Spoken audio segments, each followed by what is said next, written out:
এটা কি করে সম্ভব? একটা 14 বছরের ছেলে ক্রিকেট ওয়ার্ল্ডে যে সমস্ত রেকর্ডগুলো বানাচ্ছে সেটা কি আদৌ সম্ভব? যেখানে দাঁড়িয়ে একটা 14 বছরের ছেলে কি খাবে, কি পরবে, এমনকি ঠিক করে লোকের সাথে কথা বলতে পারে না, সেখানে দাঁড়িয়ে এই 14 বছরের ছেলেটা যে সমস্ত রেকর্ডগুলো বানাচ্ছে সেটা কিন্তু আমরা কল্পনা করতে পারি না। বৈভব সূর্যবংশী নাম তো শোনাই হোগা। হ্যাঁ, নাম না শুনলে হবে? কখনো সে রাজস্থান রয়্যালসের জার্সি পরে মাত্র 35 বলে সেঞ্চুরি করে নিজের টিমকে ম্যাচ জিতাচ্ছে, আবার কখনো ভারতের জার্সি পরে মাত্র 32 বলে সেঞ্চুরি করে second fastest T20 joint century করার রেকর্ড নিজের নামে করে নিচ্ছে।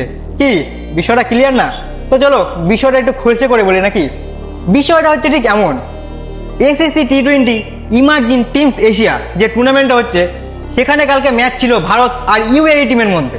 টস হয়, ভারত প্রথমে ব্যাট নামে। এরপর ভারতের সবচেয়ে ইয়ংগেস্ট ওপেনার, ইয়ংগেস্ট প্লেয়ার বৈভব সূর্যবংশী তার ব্যাটের সাথে যে তাণ্ডব মাচায়, যে ঝড় তোলে, সেটা দেখে কিন্তু সবার মাথায় হাত পড়ে যায়।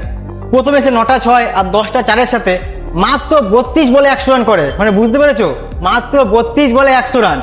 এরপরে সে টোটাল ম্যাচে 42 বল খেলে আর 144 রান করে ইউএইর সামনে 297 রানের যে বিশাল স্কোর দাঁড় করে দিয়েছিল, সেটা দেখে আমরা বুঝে গেছিলাম ইউএই খেলা এখানেই শেষ।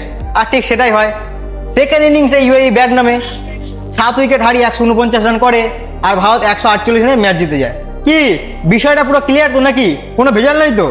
যদি ভেজাল না থাকে তাহলে নিজেদের মনে সব ভেজাল দূর করে আমার চ্যানেলটা সাবস্ক্রাইব করে বেল আইকনটাকে অনে সেট করে দাও, কারণ এরকম ইন্টারেস্টিং খবর কিন্তু আমার চ্যানেলে প্রত্যেকদিন আসবে। যদি ক্রিকেট নিয়ে এরকম ইন্টারেস্টিং নিউজ তোমরা জানতে চাও তাহলে চ্যানেলটিকে অবশ্যই সাবস্ক্রাইব করে নেবে। তো চলো আজকে ভিডিওটা এখানে গজ করছি, কালকে দেখা হচ্ছে নতুন একটা ইন্টারেস্টিং ভিডিওর সাথে। ততক্ষণের জন্য টাটা।